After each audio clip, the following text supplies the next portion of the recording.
Assalamualaikum warahmatullahi wabarakatuh. Suaranya agak berisik dengan hujan, tapi ini kita sedikit review karena yang udah jadi.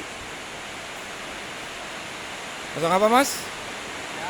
Oh, masang kawat ya? Oke. Nah, ini kita bikin satu, dua, tiga. Ada 3 sensor yang untuk baca suhu di tiap lantainya. Itu kelebihannya lebih akurat dalam pembacaan suhu dan tentunya pekerjaannya memang lebih rumit, lebih sulit, tapi nanti kedepannya itu lebih asik, bisa menghemat listrik, tentunya ke ayam juga lebih bagus karena pembacaan suhu jauh lebih akurat dibandingkan yang kalau kita cuma pasang tempron kan cuma satu titik. Saya berhubung di lantai bawah gelap, kita lihat yang ke atasnya. Duh, hujan, lagi turun hujan di sininya. Nah, ini lebih terang nih, lebih enak. Blower 7 unit, ini lebar 12 meter, dipasang 7 blower itu karena ini tingginya oversize.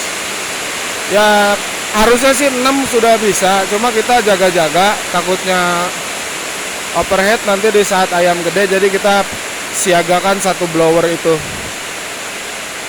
Nah, ini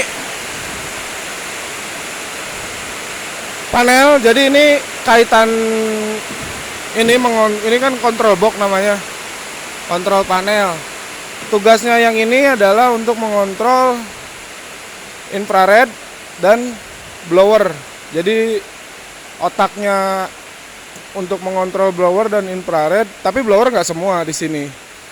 Yang connect ke sini satu blower, infrared yang bagian belakang, connectnya ke sini. 2 infrared. Oke, mungkin kalau udah lihat di video sebelumnya ya seperti itulah penampakannya. Nah, ini instalasinya di kandang. Ini buat ininya bisa naik turun. Jadi nanti kalau ayam kecil nih bisa diturunkan, atur ketinggian sesuai ini. Tapi bagusnya sih jangan terlalu pendek karena jangkauan panasnya nanti kalau terlalu pendek juga sedikit. Jangan terlalu mepet lah. Kalau ini regulator, terus handwindnya yang di tengah udah pernah kita bahas. Ini lebih enak ya, lebih akurat dalam menaikkan posisi nipple karena di tengah. Nah, ini tempron tetap kita pasang. Tempronnya ditaruh di dalam kandang supaya apa? Karena gini, menambah kabel sensor itu terlalu panjang, beresiko pembacaan suhu tidak akurat. Itulah kenapa ini kita taruh di dalam kandang. Jadi kabel sensor tidak terlalu panjang, yang nantinya harapannya supaya pembacaan suhunya lebih akurat.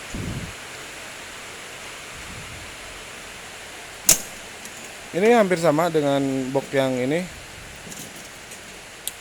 yang belakang, tengah, depan itu sama, yang di kontrolnya sama.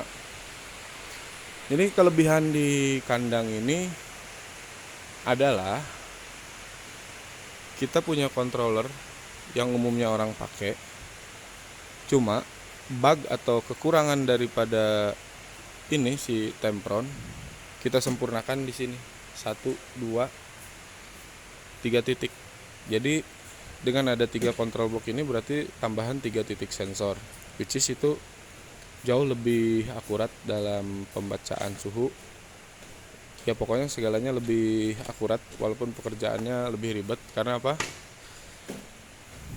Resiko memasang kabel tempron di tengah ini, kita harus nambah ini transmitnya, kabelnya harus dikirim datanya ke control box utama yang di depan. Jadi dari segi pengerjaan jauh lebih lama, jauh lebih rumit, dan tentunya mungkin tidak semua kandang, mungkin baru kita ya yang instalasi seribet ini untuk kandang. Kalau orang kan biasanya standar pakai tempron, ya sudah tempron aja. Tapi kita seiring berjalan waktu, kelemahan daripada si Tempron ini kita pelajari.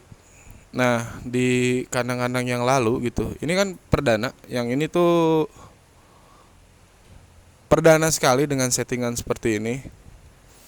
Jadi kalau kita pakai satu titik sensor, taruhlah untuk infrared gitu, satu titik sensor. Posisi sensor di depan, ketika yang depan itu sudah mencukupi suhunya mati, dan itu matinya sampai ke belakang karena sensornya satu. Tapi dengan 3, depan udah cukup suhunya, dia mati. Tengah belakang belum cukup, dia tetap nyala. Nah, itu kaitannya ke irit listrik tadi. Terus untuk si Tempron, tidak semua blower aksesnya ke sini. Tapi kalau untuk ini sih kita ngomong segi settingan ayam 15 hari ke bawah ya, yang super jelimet itu yang harus tepat suhu sirkulasinya. Tapi ya kalau ayam udah gede sih ya gampang, di panel utama itu udah mewakili semuanya, mau otomatis mau pakai timer. Nah, semuanya ada gitu pada umumnya kandang lah. Jadi ini kita yang barusan tadi kita bahas kerumitannya 3 box tambahan yang di dalam kandang ini. Itu yang membedakan settingan kita dengan settingan kandang-kandang lain. Oke, kita lihat ke main kontrolnya atau kontrol utamanya yang di depan. Ini sama yang di boxnya, ini sama, jadi nggak usah dibahas. Lanjut ke depan. Asik ya kandangnya, jadinya resik. Kontrolnya di mana-mana. Makin banyak sensor tuh makin akurat. Oke, kita sampai di sini. Ini untuk operasional kandang. Di sini. Jadi timer kita pasang. Karena apa? Tempron tidak punya settingan timer detik, dan kita untuk ayam yang masih kecil itu butuh settingan waktu detik. Sering jadi tekor suhu panasnya lah kalau misalkan kita terlalu main blowernya terlalu banyak gitu. Jadi kita sempurnakan lagi. Tempronnya ada, timer ya tetap dipasang. Super, memang super sekali. Terus tombol ini dioperasikan dari sini, ngasih sinyal ke Tempron yang di belakang, ke segala macamnya. Pilih manual, otomatis dari sini. Sama lah, kalau ini cuma tambahan timer doang, sama dengan kandang-kandang lain. Jadi yang membedakan tadi kita ada tambahan hal-hal yang jelimet tadi. Nah, kalau ini box lampu. Listriknya sendiri 3 pas. Berhubung belum beres instalasi PLN-nya, jadi ini belum aktif. Kita belum bisa coba ini dan itu. Jadi itulah video ini berisi tentang perbedaan settingan kandang ini dengan kandang-kandang yang lain, atau dengan kandang-kandang yang pernah saya setting sebelumnya. Ini nih jauh lebih akurat. Ini penyempurnaan dari kandang-kandang yang sebelumnya. Oke, segitu dulu mungkin ya. Semoga bermanfaat dan bisa diaplikasikan juga di kandang teman-teman supaya lebih bagus hasilnya. Assalamualaikum warahmatullahi wabarakatuh.